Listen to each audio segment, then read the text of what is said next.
you everyone for joining us again for this really special midweek time. I look forward to it every week. I'm very appreciative today for Hartford Seminary staff members who stepped up under Anne's coordination and facilitation and guidance. And we have a special time together today. And I've asked the members of the staff who are participating, I think everybody here probably knows everyone, but just in case there's some who don't know, if you just don't mind introducing yourself and your role at the seminary. We may have students come back and watch the recording, and I want to be sure they have a chance to get to know us as staff. I wear two hats, so it's a little confusing for me sometimes. And then, as always, anyone who is interested is welcome in joining Ida and I in our virtual coffee hour at 12:30, where we share a little bit about our weeks and have a chance to debrief from the stress of the day, and also share the joys and the things that are giving us hope and sustaining us in these uncertain times. So with that, I'm going to turn it over to Anne. Great. Thank you, David. And thank all of you for being here on this bright and sunny day. Glad to see that there are a lot of you who've decided to join us.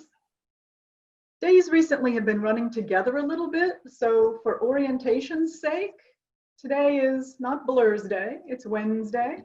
It's Wednesday, the 29th of April. It's the 5th of ER, and it is the 6th of Ramadan. Those are old calendars. Those measure in centuries, in millennia. We could also count a new calendar these days, one that we could measure, a short calendar that we could measure in tally marks on a sheet of paper. Today is the 44th day since we shifted to remote. So besides being the 29th of April, the 5th of ER, the 6th of Ramadan, it is also the 44th of separation. In mid-March, when we were last together, it was a time of the spring equinox. It was a time when we have that equal time between night and day. 44 days later, we've already shifted an eighth of the way around the cycle of the year. We're halfway already towards that time when we have the longest day of the year in late June. If you can right now, look out a window, look outside. Spring is here. It's awakening, it's growing, it's changing. This week, the moon is waxing. The days growing longer quickly.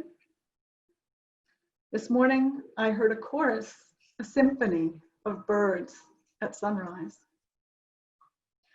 Wildlife around us is doing some weird things. It's stepping out of the shadows, it's stepping out of the underbrush, into our backyards, and even onto our streets. The natural world is just humming with energy and growth and change. Seems a little odd that in the middle of this, we ourselves are inside, we're contained, we're in suspended animation, while flowers are bursting forth and trees and leaves are unfurling and birds are singing. But that brings me solace, that no matter what, whatever this strange time means for us, the pulse of the earth is strong.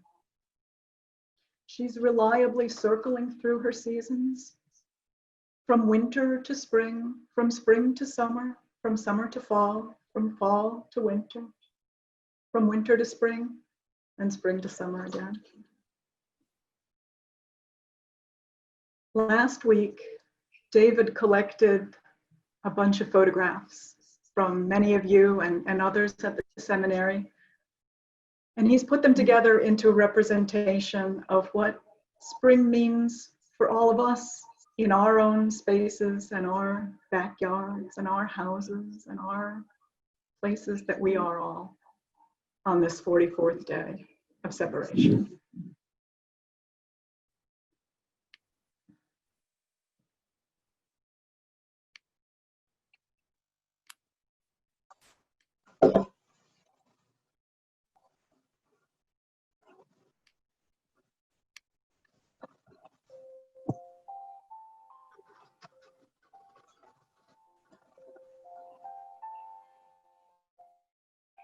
In the bulb there is a flower, in the seed apple tree, in cocoons a hidden promise, butterflies will soon be free.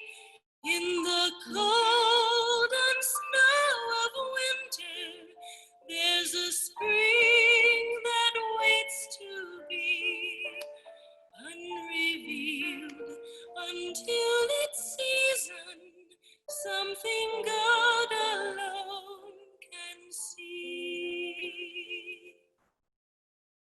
There's a song in every silence, seeking word and melody.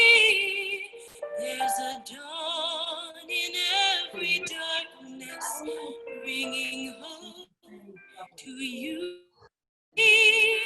From the past will come the future, what it holds a mystery, unrevealed until its season, something God alone can see. In our hand is our beginning, in our time infinity, in our doubt there is believing, in our life eternity, in our death the resurrection, at the last a victory, unrevealed until its season, something God alone can see.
Okay, Anne.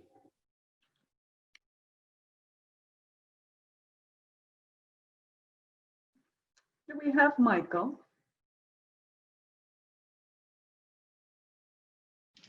Hello, I'm Michael Sautner, Chief Business Officer, Title IX Officer, and HR Director at Hartford Seminary, and I was asked to provide a natural world meditation.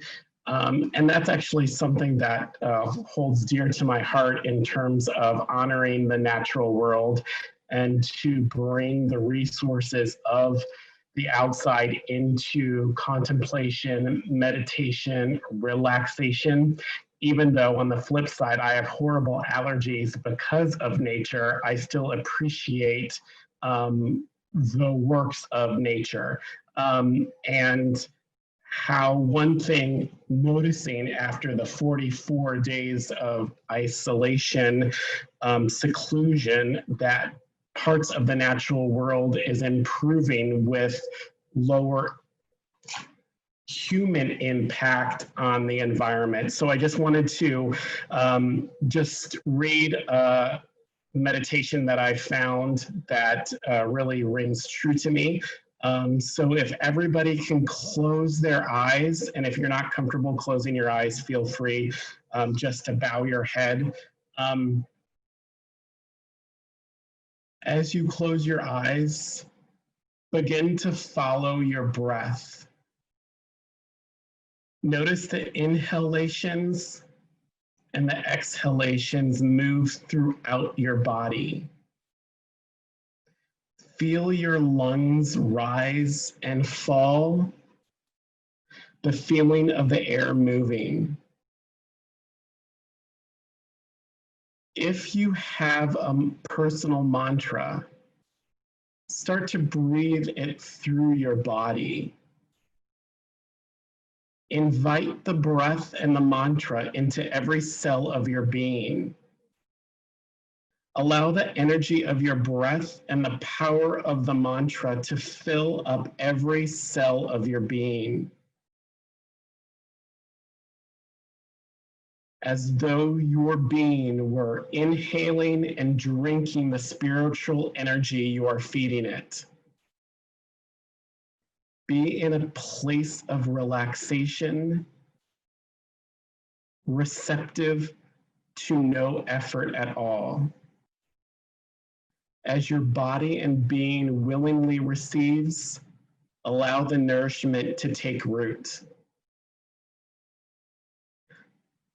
Now bring your attention to your root energy center. Through your sit bones and your pelvic floor, adjust the way that you're sitting.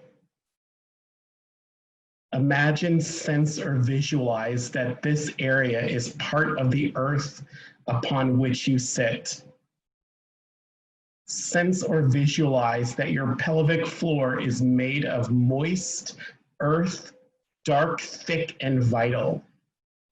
From this earth sprouts life, like fresh green grasses. Sense the earth and grasses within you. Feel the vitality in your pelvic floor. Feel the connection to the earth.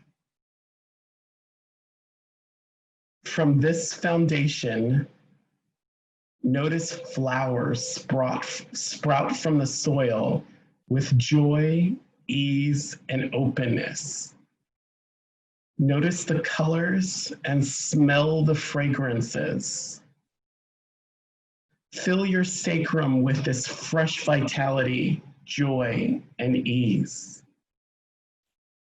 And watch this vital energy rise above the tops of the flowers through your solar plexus, so that you can see within you the trunks of the trees, their strength, their vibrant green leaves, and how they rustle in the wind. Allow the solar plexus to feel fresh, alive, and vibrant while maintaining your sense of rootedness in the earth. Now begin to visualize the tops of the trees and how they dance into the sky. Feel the freedom of the sky through your heart, the light, the expanse, and the possibility. Feel this through your heart with joy, ease, and delight. Above the sky is the dark of night as the day progresses, where the stars shine. In the twinkle of their light, there is wisdom and internal truth beyond the ego and beyond the mind. Feel this light amidst the dark, starry dance, like timeless wisdom through your throat area. Feel the effortless expansion there and just breathe through it. While you're still rooted in the thick, moist soil through your pelvic floor, notice above the stars in their blackened sky, the realm of permanent light, not subject to the changes of day and night, but that it simply is. This field of pure consciousness flows through all. Feel this light open your mind to the third eye in the center of your head, where thoughts dissolve into expansive beingness. Be with this light of possibility. That possibility is our future. While anchored in the thick, vibrant earth, notice the top of your head, your crown area, and how, through it all, is oneness, is interconnected. Be with this oneness for some time while being aware of your seat. Stay in your body. And your whole body and being is the entire universe, everything that is. You are the world. Your body is like a mountain, still, vast, eternal, rooted in the soil and open to the heavens.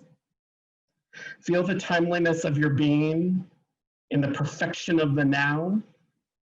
Allow every cell to resonate in the eternal truths of your infinite being, and begin to rest in the fullness of who you are. After you take a few long breaths, begin to slowly bring movement back into your body and open your eyes. And that is it.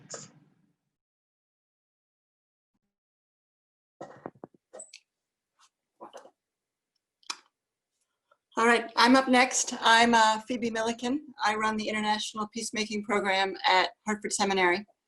I got an email from Anne about a week ago asking me if I wanted to participate in this chapel. And it was a couple of hours before I had a chance to reply. And during that time, there was a story from my own life that I hadn't thought about for quite a while that kept rolling around in my head.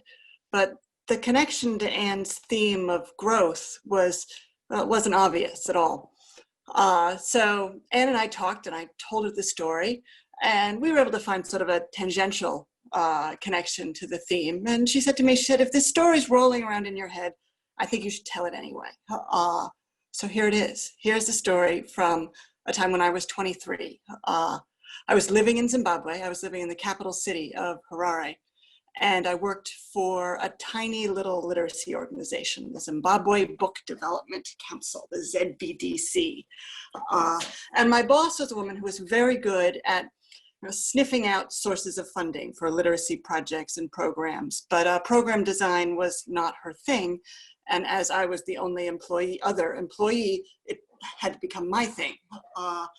And one day she came back to the office and she said she'd been meeting with the people over at the Zimbabwe International Book Fair, ZIBF. And Book Fair is one of the biggest events that happened in Harare every year. And they wanted us to run their children's program during the book fair. And my boss had said that she'd heard of these things in Kenya called children's reading tents. And they liked the sound of that and that they would pay for it.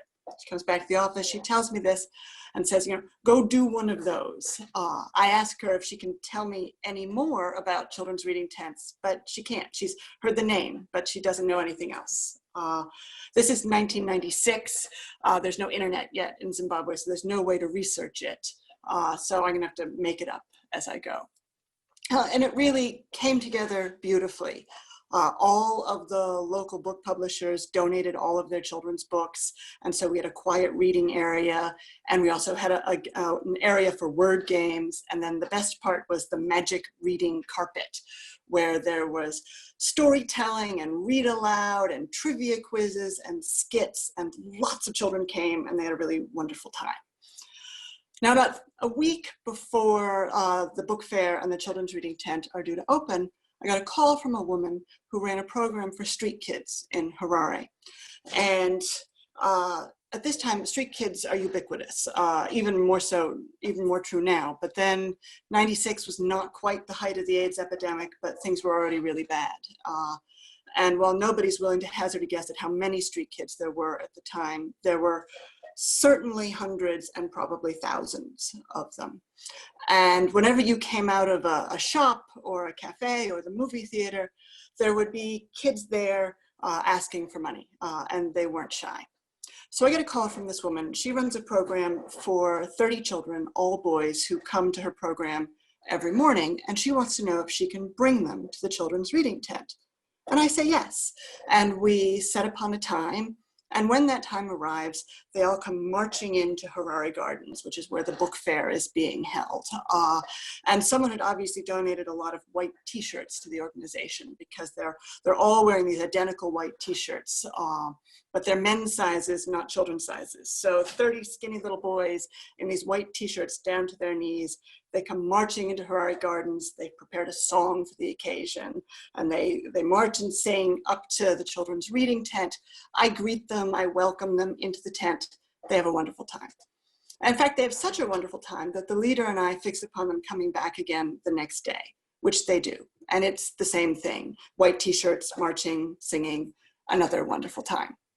And that brings to a conclusion my sort of formal interaction with this tiny percentage of the street kids in Harare. Now, I lived in Harare for another year after this event. And in that time, I did not get one request for money from a street child, not from a girl, not from a boy, not any part of the city. Some would wave and smile. Occasionally they'd say hello. Some just hung back, but none of them asked me for money. And I think of street kids as being among the world's most dispossessed. And yet clearly there's something here that defies that conventional understanding. Because while I had only met a few of them, they were connected to each other in such a way that they all knew me. And I've been astonished by this ever since. I told this story to Anne, and we talked about it, and we're looking for a connection. And we began to her theme of growth. We began talking about the phrase, you reap what you sow, which somehow oddly doesn't seem to fit here, because I had no idea what I was sowing. And in fact, what I did was so small. I said yes to children coming to an event that I had already organized for children.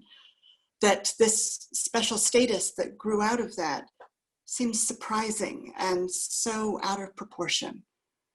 But perhaps it's this thing that is the connection to growth. Growth is sometimes serendipitous and not what we expect it to be. So that's my story. It's the end of it. I appreciate the opportunity to tell you, and I will leave you to draw your own conclusions. At this time, we're going to switch our focus now to a video which was shared with us by Joe Coletti. Joe is a Hartford Seminary corporator who volunteers his time every year to work with the IPP students on their public presentation skills. We appreciate him for that service and also for sending this video called Praise Song for a Pandemic. Thank you, Joe.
David, did you click that box that says share sound?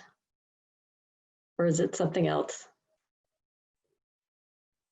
I'm not sure what's happening. Let me Okay. let me try quickly one more time. Sure. I got Error message. Let's try this.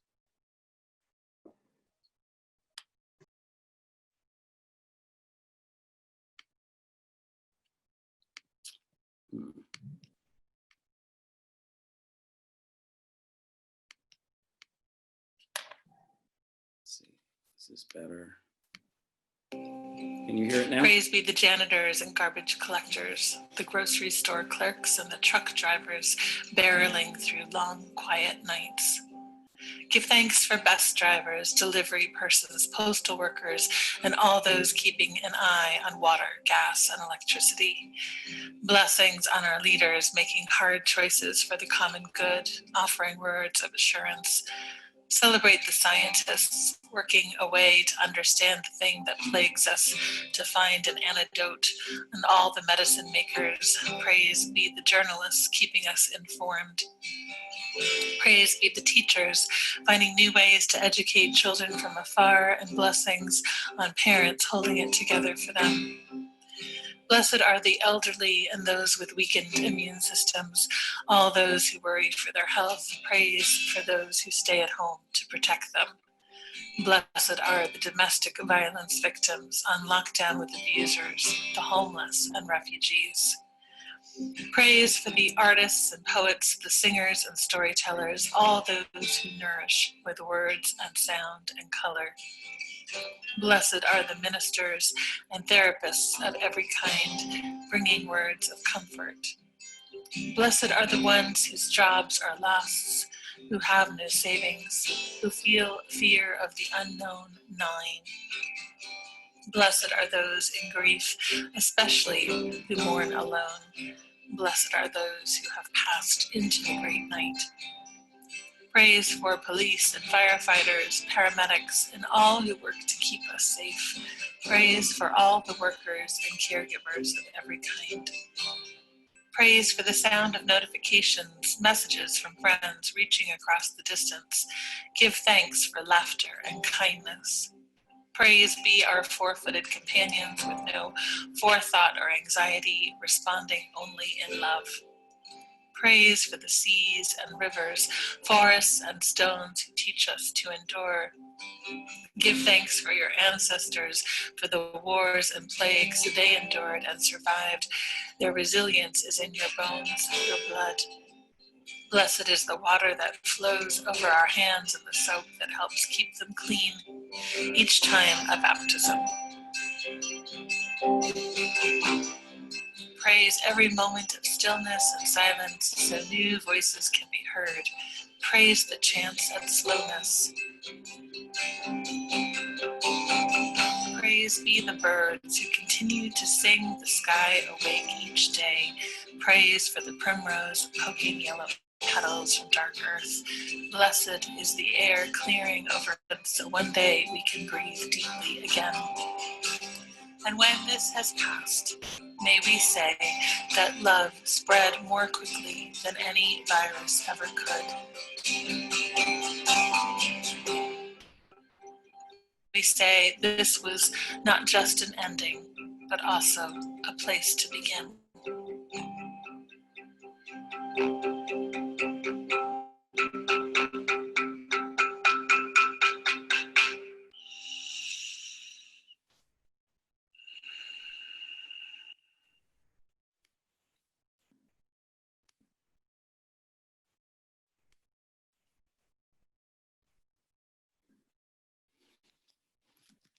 So let me end with a poem from the environmentalist Wendell Berry, The Peace of Wild Things.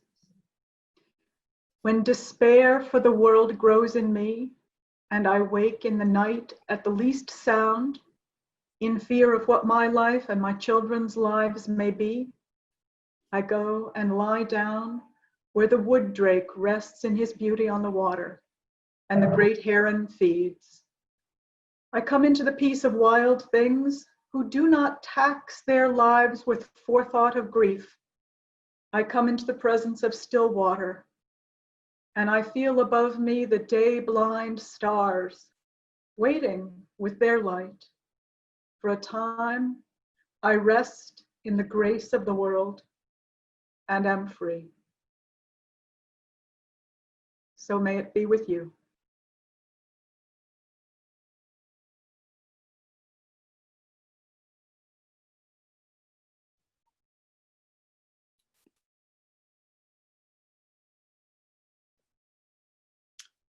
Amen. Thank you, Anne and Michael and Phoebe, everyone who participated today. Anyone who's interested in spending a little time together in community, you're welcome to join us at 12:30. We'll pause for just a little bit, and please join us next week for chapel. Megan Strauss is putting together, no pressure Megan, a fantastic student-led chapel that I know you're going to want to be a part of. Dr. Landau is leading us the week after that, and then there's just 2 weeks left in May, so it's going by. It is going by quickly. So thank you all, and look forward to a little time together for those who can stay.